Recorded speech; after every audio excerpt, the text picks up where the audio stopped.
Erik ten Hag, you are a liar. You said a coach cannot perform magic. You said you were not a magician, but you are a magician. Manchester United were incredible today. The job Ten Hag has done is so underrated by the general media. If he was English, the media would be creaming their pants all over Ten Hag because beautiful. All I'm saying is we won 3-0 and we still underperformed our XG.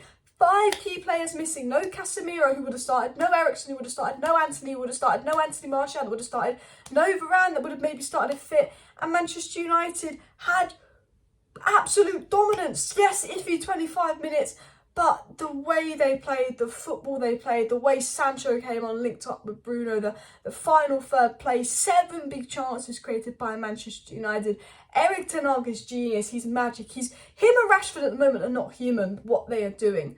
Like the fact that this time a year ago, or even when we lost 4-0 to Brentford in summer, United were mudded, United were in the dirt, United looked like this mess. And I thought, we're not going to get top 4 this season. We'll judge him next season. This is a season to get used to the score, get used to the Premier League. The way after losing 4-0 to Brentford that Ten Hag was able to adapt his game so quickly to the Premier League.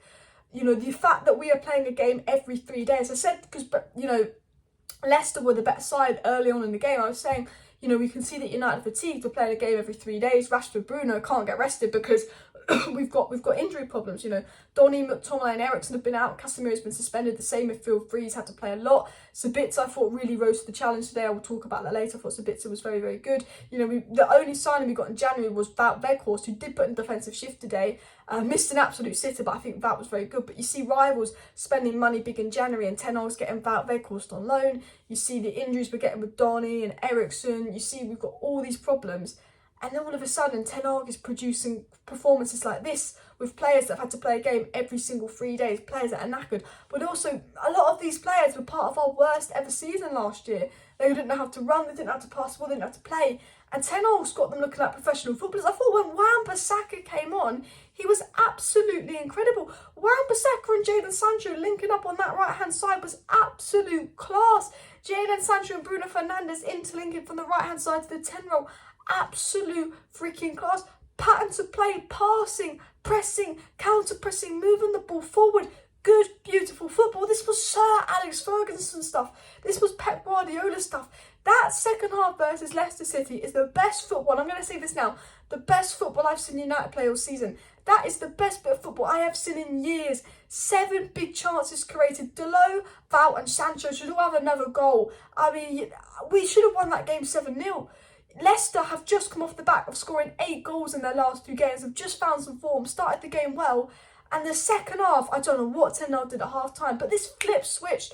Bruno went back into the 10 role, Rashford went on the left, Sancho came on the right, Wout went up top, and we looked absolutely beautiful. The only negative I have today was there was some holes in the midfield, especially in the first half where Leicester had a lot of space and David De Gea. It could have been a different game. If it wasn't for David De Gea, we've got to give him some credit before I even talk about Rashford and Bruno and how good they are. If it wasn't for David De Gea, we could have gone 2-0 down. He was fantastic today. He deserved the clean sheet. Well done, David De Gea. Broke Schmeichel's record for clean sheets.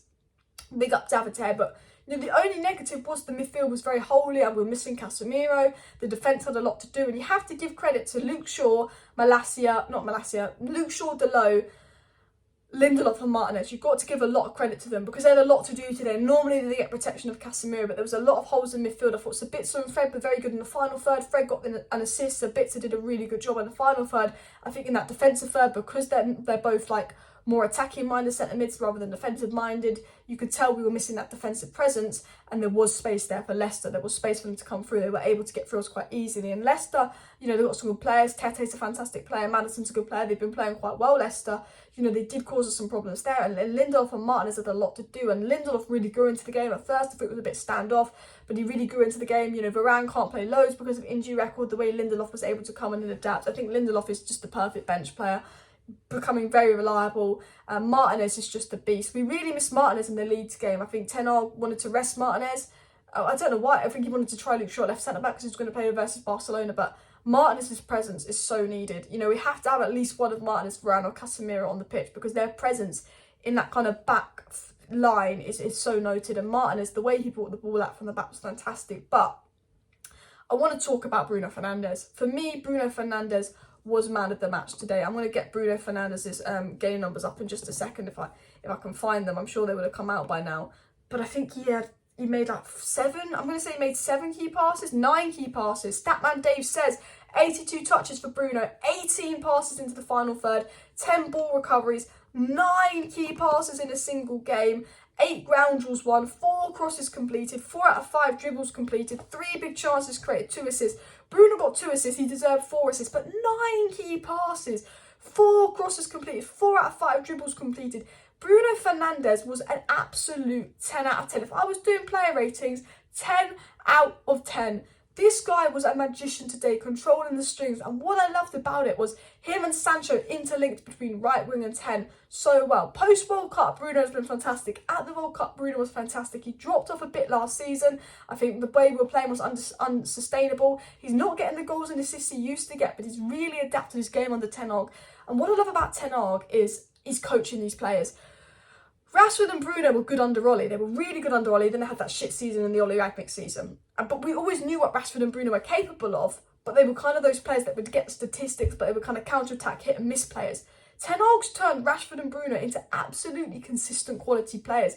The way that Rashford and Bruno have been coached, we know they had the quality. They weren't coached under Ragnick and Ollie. They lost that quality. They lost that confidence. The way that Ten Hag has coached that out of Rashford and coached that out of Bruno, how Bruno's changed this game. It's not all about goals and assists, it's the contribution to the team. The way Bruno's such a leader, Bruno's such a character on the pitch.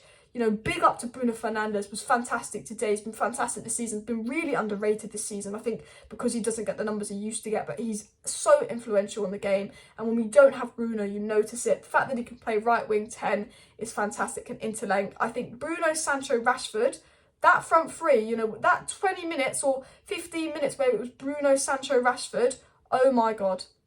That's when we scored 3 goals. That's when we scored the goals. Well, actually, we scored the first goal with Rashford, but we scored 2 goals, and that was when we were our maddest. Sancho on the left, Rashford on the left, Bruno 10, Sancho on the right, but Bruno and Sancho kind of interlinking a bit, and then Wout Weghorst, the striker, that's when we were at our best. And I thought Wout Weghorst was good. I thought he put in a quality shift, and he did everything he could. He obviously is not quite the quality of the others. He did miss a chance. But imagine adding Victor Osimhen to that. And you have Osimhen, Rashford, Sancho and Bruno linking up. That front four works so well. Bruno and Sancho linked up well. Sancho is there. Sancho might be inconsistent. It might take a little bit to get Sancho back. But every time Sancho comes on and he plays well, that's confidence. Sancho was playing with confidence. He should have got an assist today. Really was robbed of an assist today. Sancho made some key passes. Fantastic impact. Rashford was fantastic. Rashford is back at his best. Rashford has 24 goals this season. I think he's got 32 goal contributions. Only Haaland has more. He's got 16 goals post-World Cup. He scores 2 goals today. Every time Rashford's through on goal, it's a goal. Every time he's through, it's a goal. It's like he's turned into Mr. Clinical. He's turned into Mr. I Can't Miss. Marcus Rashford's fantastic. We know how good Sancho can be. If Sancho can get back to his best, Sancho will be fantastic. Bruno's fantastic. Add a quality striker to that. And Ten Hag cooks. Qatar set to come in. Ten Hag set to get back. Imagine what you do. Because 5 first team players were missing today. 5. Eriksen would have played. It would have been Eriksen and Casemiro in midfield if they could. It would have probably been Anthony Martial and Rashford as a front three if he could. 5 first team players were missing today. Varane was rested. And Ten Hag produces quality like that. I want to say Luke Shaw was really fantastic today as well. We created over 4 XG. We actually underperformed XG, 7 big chances. It was so nice to watch that second half. That's just great chance after chance after chance, attack after attack, fluid play, link-up play, playing as a team, playing together, beautiful football. Rashford's numbers were, Rashford completed all of his passes, had 26 touches, 5 dribbles completed, 4 ground duels, had 3 shots and 2 goals. Rashford was fantastic. But I have to say, that right-hand side of Sancho and Wan-Bissaka, Wan-Bissaka was brilliant today. I thought Dalot was definitely got back into the game and Dalot was decent. But Sancho and Wan-Bissaka on that right-hand side linking up, they were absolutely, I'll tell you this now, they were absolutely toying with Leicester and all of that as well.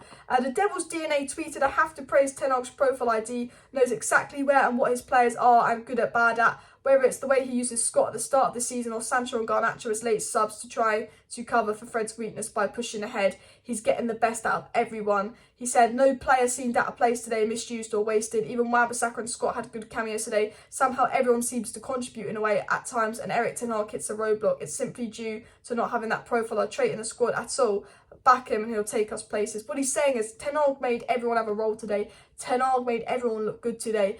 And he's saying, you know, Ten Hag hasn't even got the profiles in that he needs, and he's utilising other players to try and do things. And, you know, we're playing like this, and Ten Hag hasn't got his Frankie de Jong or his Dusan Vlahovic, Victor Osimhen type profile striker midfielder in as well. And Manchester United have won more games than any other side across Europe's big five European leagues this season. We're the only team in all 4 cup competitions. We've literally, other than Arsenal, we haven't lost a game post-World Cup. In the Arsenal game, we didn't have Casemiro. We've got 7 points from 9 without Casemiro. The way Manchester United are playing is incredible. Man United Analytics said, if you watch very carefully, you'll see that the players constantly support Sancho, even towards the end. Martinez was pointing at him when the crowd were chanting Argentina. You can see that there's a very positive atmosphere. And that's right, Sancho's had some problems, but you could see that the crowd were chanting Argentina at Martinez, and he points at Sancho. You can see these players, all of a sudden they want to play together, they're together. This time last year it was Leicester FC, they hated each other, they couldn't play together, they were 11 individuals. And all of a sudden, it's all the players love each other, they're fighting for each other, they're playing together, they're happy for Ten Hag, they're working for Ten Hag, they're doing everything for Ten Hag because they believe in Ten Hag. And I am so happy with where we're going. A couple more signings and boom, boom, boom. Smash a like, smash and subscribe. 5 things we learned from the game is out tomorrow. 5 things we learned, we're going to get into more depth on statistics, data, and all of that. So subscribe for that. Smash a like. See you later. Bye.